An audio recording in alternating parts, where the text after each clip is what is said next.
Good morning everyone. আজকে হচ্ছে সরস্বতী পুজো। Happy Saraswati পুজো সবাইকে। আর হচ্ছে আমরা এখন যাচ্ছি অফিস।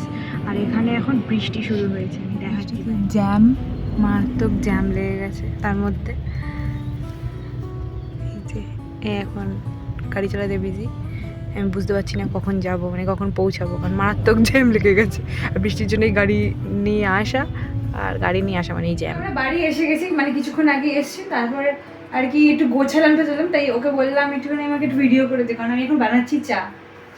আমাদের চা হচ্ছে। এখন আমরা রেডি হয়ে গেছি। এই হচ্ছে আমার লুক। ঠান্ডার মধ্যে যাই পরি তাতে একটা সোয়েটার তো চাপাতেই হবে, আর কি বলবো। আর এই যে আর একজন। আজকে আরো ঠান্ডায়, মানে ঠান্ডাটা আরো বেড়ে গেছে বৃষ্টির জন্য। ঠান্ডা বাইরে, হাওয়াটা চলছে বেশি। তারপর সোসাইটির নিচে গিয়ে কিনে ফেললাম একটা চিকেন রোল। দুজনেরই খুব খিদে পাচ্ছিল, আর এই দোকানটায় রোল দারুণ বানায়, স্পেশালি চিকেন রোলটা। তারপর আমরা চলে গেলাম ক্লাব হাউসে, যেখানে হচ্ছে সরস্বতী পুজো। আর এইবার সরস্বতী পুজোটা আমাদের সোসাইটির প্রথম সরস্বতী পুজো। আর আমাদের ওখানে তো ঘরে ঘরেই সরস্বতী পুজো হয়ে থাকে। বেশ সুন্দর আয়োজন করেছে সবাই মিলে।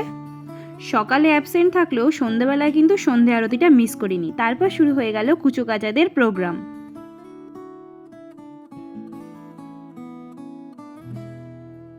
এই হচ্ছে আমাদের ভোগ। ভোগটা আর কি একজনের কাছে রাখতে দিয়েছিলাম, তো সে নিয়ে এসছে, মানে নিয়ে রেখেছিল, এখন আমি নিলাম। তো এখানে আছে খিচুড়ি, এখানে আছে একটা তরকারি, চাটনি, পাঁপড়, মানে এটা চাটনি পাঁপড়, এটা হচ্ছে পায়েস, সেটা হচ্ছে বেগুনি, আর এখানে আছে ফল প্রসাদ। এই যে এটা হচ্ছে দুজনের আমাদের রাত্রের ডিনার।